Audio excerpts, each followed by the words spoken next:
फेरि पनि स्वागत छ तपाईलाई एजे ट्युटोरियल च्यानलबाट। आजको लेसन क्लास 9 को फिजिक्स च्याप्टर मोसन 8 मा। यो लगातार हो, कन्टिन्युस लेसन हो। गएको भिडियोमा तपाईले डिस्प्लेसमेन्ट, डिस्टेन्स विषय लिएर विभिन्न प्रकारको ट्र्याकहरुमा विभिन्न प्रकारको शेपहरुमा डिरेक्सनमा सिकिसक्नु भएको छ। र अब आज हामीले सिक्नुपर्ने जुन चाहिँ लेसन छ, मोसन च्याप्टरको मोसन धेरै प्रकारको हुन्छ, दुई प्रकारको, विशेष गरी दुई प्रकारको, युनिफर्म मोसन अनि नन युनिफर्म मोसन हामीले सिक्ने छौं। ग्राफसित अनि स्पिड एन्ड भेलोसिटी उनीहरुको युनिट र सिम्बल यस विषयमा आजमै सिक्ने छौं। अब सबैभन्दा अगाडि हामी सिक्ने छौं uniform motion and non uniform motion. यो सिक्दै गर्दा तपाईलाई अलिकति डेफिनेसन म लेख्दिन चाहन्छु uniform मोसनको।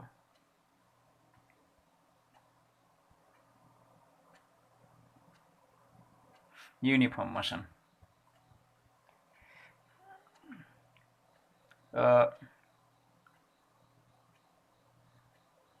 equal distance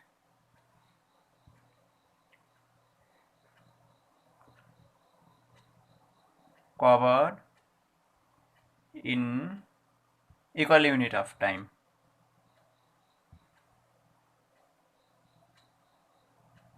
Unit of time. Uniform motion भन्नाले चाहिँ यो जुन चाहिँ युनिट अफ टाइम अथवा इक्वल इन्टरभल्स अफ टाइम, युनिट र इन्टरभल एउटा, इन्टरभल्स of time.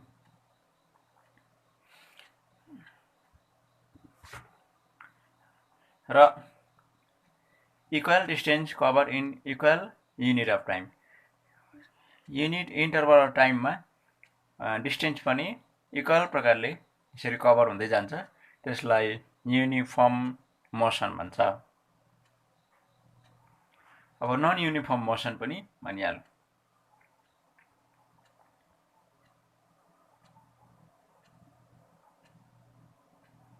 Non uniform motion, non uniform मोसनमा अनइक्वल डिस्टेन्स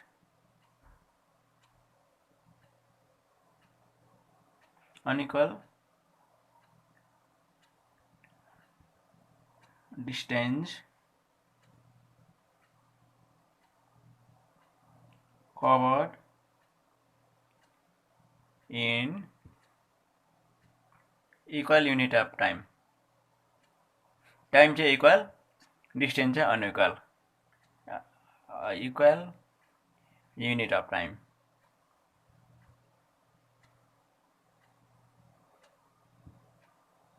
अथवा इन्टरभल्स अफ टाइम है।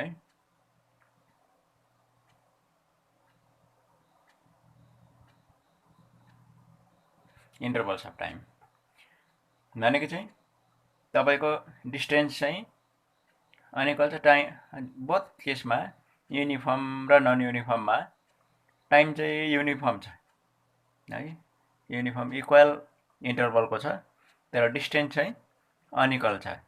त्यसले गर्दाखेरि चाहिँ एउटा युनिफर्म मोसन चाहिँ non uniform motion, MOTION, non uniform motion. यस युनिफर्म मोसन बुझ्नको लागि यो ग्राफ जुन चाहिँ लिएर आएको छु, भर्टिकलमा 1 युनिटले 1 युनिट बराबरी 5 मिटर अनि हरिजन्टलमा 1 युनिट बराबरी 2 सेकेन्ड गरेर चाहिँ यो एउटा ग्राफ छ। यो डिस्टेन्स टाइम ग्राफ हो। डिस्टेन्स टाइम ग्राफमा म तपाईलाई युनिफर्म र नन युनिफर्म एउटै ग्राफमा म देखाउँदै छु।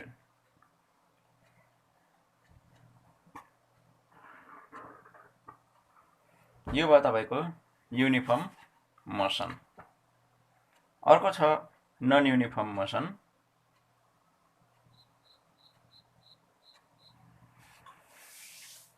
यो कर्वेचर चाहिँ नन युनिफर्म मोसन अनि स्ट्रेट ग्राफ जो गएको छ युनिफर्म मोसन। यसले चाहिँ के पनि बुझाउँछ भन्दाखेरि चाहिँ एउटा स्पिड बुझाउँछ। या डिस्टेन्स टाइम ग्राफले हामीलाई स्पिड दिन्छ, रेट अफ स्पिड। र यसको विषयमा आउँदो पालि अझै राम्रो प्रकारले तपाईलाई डिटेल्समा बुझाइनेछ। आज चाहिँ खालि युनिफर्म मोसन र नन युनिफर्म मोसनको विषयमा बुझाइनेछ। यो बुझ्नको लागि तपाईलाई एउटा चार्ट तपाईले भर्न सक्नुहुन्छ। मानिलिनुस् तपाईको यो टाइम अनि युनिफर्म मोसनको लागि डिस्टेन्स 1 गरौँ, नन युनिफर्म मोसनको लागि डिस्टेन्स 2 गरौँ। अब हामी हेर्दै जाउँ। हामी टाइम लिउँ 4, 8, 12, 16। Time in second 4, 8, 12, 16। यो टाइम इन सेकेन्ड भयो। अब डिस्टेन्स युनिफर्म मोसनको लागि हामी डिस्टेन्स कति कभर भएको छ हामी हेर्दै जाउँ है त। 4 सेकेन्डमा डिस्टेन्स कति कभर गरेछ यहाँबाट हेरौँ 10 देखाउँदैछ है। 4 सेकेन्डमा 10 आएछ, 10 मिटर। त 8 सेकेन्डमा कति कभर भएको छ? 8 सेकेन्डमा यहाँ देखाउँछ 8 सेकेन्डले यसको सिधा हामी आउँदा 20 देखाउँदैछ। 12 सेकेन्डमा 20 मिटर देखाए। 8 सेकेन्डमा 20 मिटर कभर हुँदैछ भने अब 12 सेकेन्डमा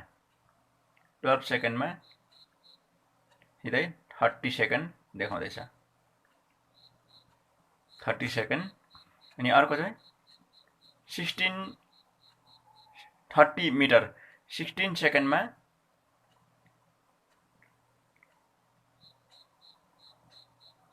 40 सेकेन्ड देखाउँदैछ।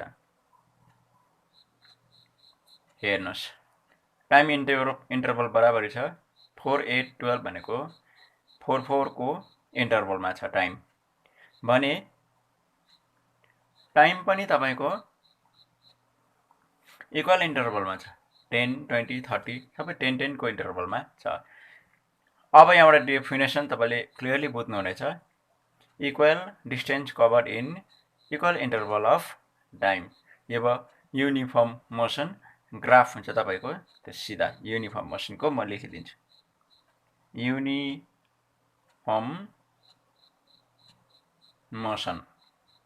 अब नन युनिफर्म मोसनको लागि डिस्टेन्स 2 हेरौँ। तपाईले हेर्नुस् 4 सेकेन्डमा डिस्टेन्स देखाउँदैछ तपाईको यहाँनिर 5। अब 8 सेकेन्डको हेरौँ डिस्टेन्स कति देखायो तपाईको 15 एप्रोक्सली 16 देखाउँदैछ। 16 मिटर। अब 12 सेकेन्डमा कति देखाउँदैछ? धेरै बेसी देखाउँदैछ। 12 सेकेन्डमा तपाईको 45 देखाउँदैछ। 12 सेकेन्ड अनि 16 सेकेन्डमा त यो इन्फाइनाइटली मेनी भइसकेको छ। यस्तो प्रकारले इन्टरभल अफ टाइम चाहिँ बराबरी छैन। 12 को हामी हेर्दै छौं 45। अब हेर्नुस् 5 देखि 16 कतिको डिफरेन्ट छ? यहाँ धेरै डिफरेन्ट परेको छ।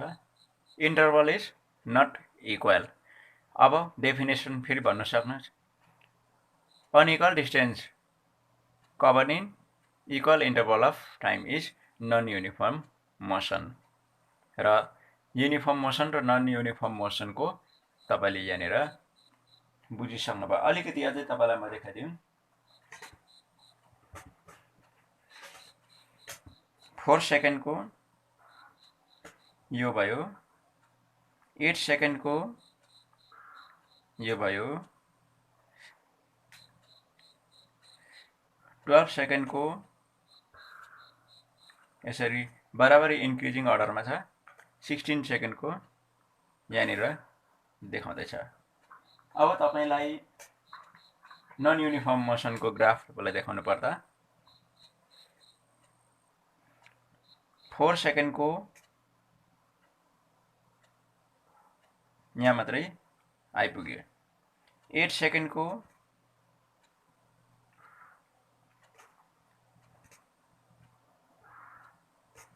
यहाँ आइपुगेको छ, 8 सेकेन्डको, 12 सेकेन्डको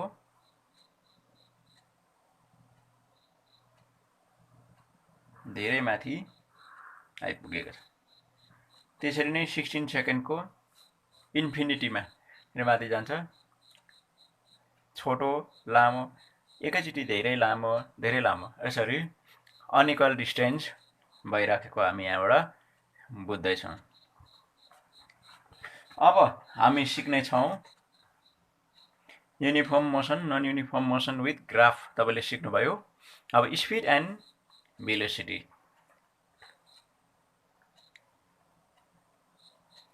स्पिड भनेको के हो? Rate of distance cover, rate of change of position,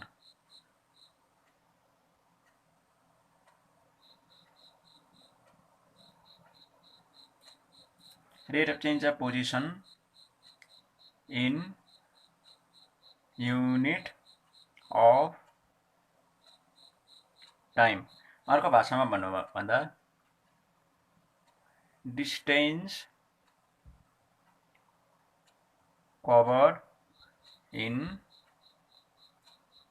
time, covered in time unit। यसको फर्मुला लेख्नु पर्दाखेरि चाहिँ जस्तो डेफिनेसन त्यसै प्रकारले फर्मुला हुन्छ। स्पिडको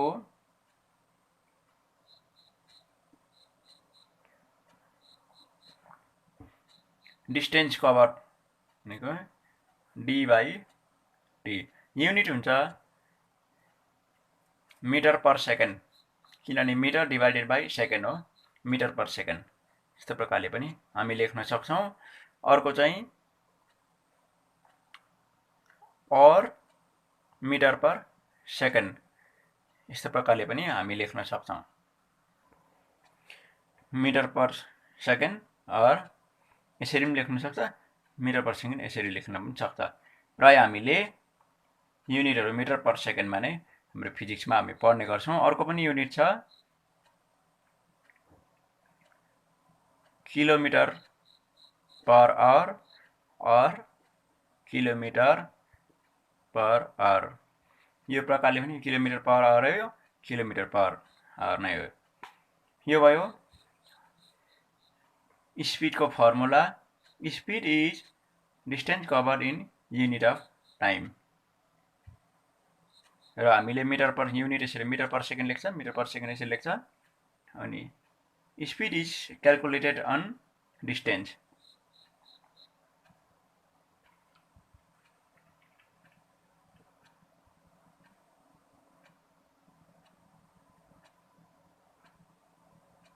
on distance.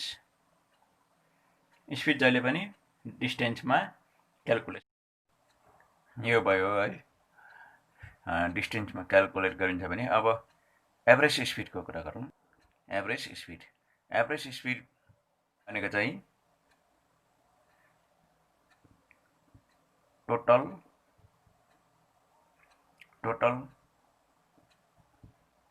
Distance covered by an object in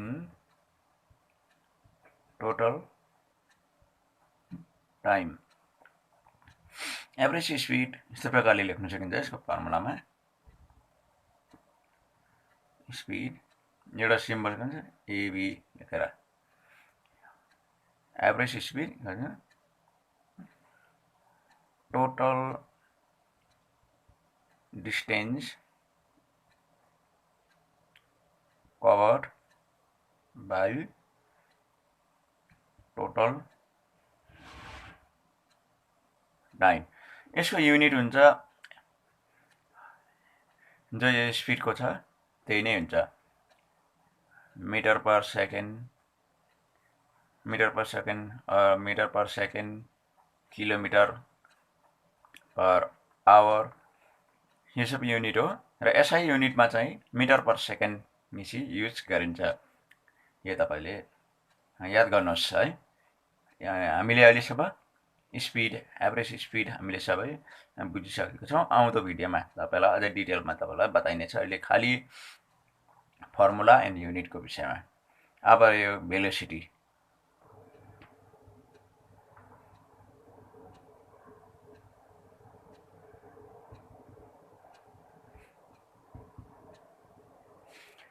यो भेलोसिटीमा चाहिँ धेरैचोटि स्पिड र भेलोसिटी जहिले पनि एकदमै के हुन्छ एउटै जस्तो लाग्छ, हामी कन्फ्युज हुन्छौँ। अलिकति भेलोसिटी चाहिँ एउटा सानो डिफ्रेन्स छ। भेलोसिटी पनि ओभरअल स्पिडै हो, यो स्पिड नै हो। यसको लिए डेफिनेसन लेख्नु पर्दा if an object travels a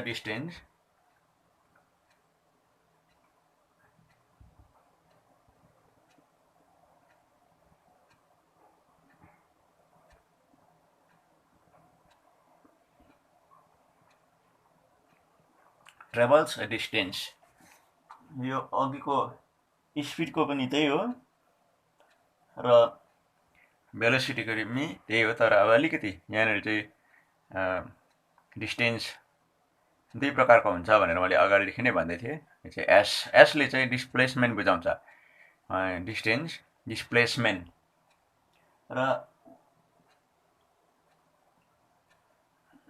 in unit of time.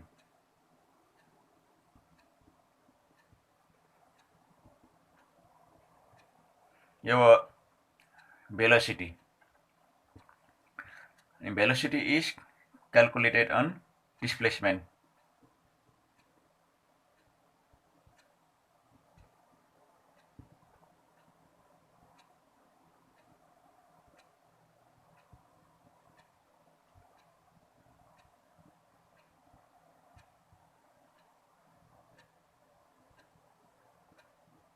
S सिम्बलले भेलोसिटी डिस्प्लेसमेन्ट देखाउँछ भने भेलोसिटी भीले देखाउँछ। फर्मुला लेख्दैन, velocity equals to displacement by time.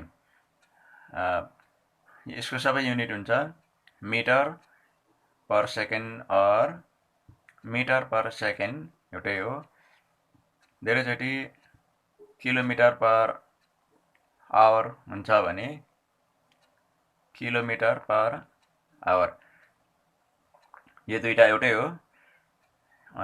कसैले यसरी लेख्छ, कसैले यसरी लेख्छ, हामीले बुझ्नु पर्यो किलोमिटर पर आवर। यो भयो भेलोसिटीको फर्मुला। र आउँदो भिडियोमा तपाईँलाई भेलोसिटी अनि एभरेज भेलोसिटीको रेटहरू ग्राफिकल रिप्रेजेन्टेसनमा तपाईँलाई बताइनेछ। र यसको लागि तपाईँले यस च्यानललाई सब्सक्राइब गर्दै जानुहोला। Thank you so much.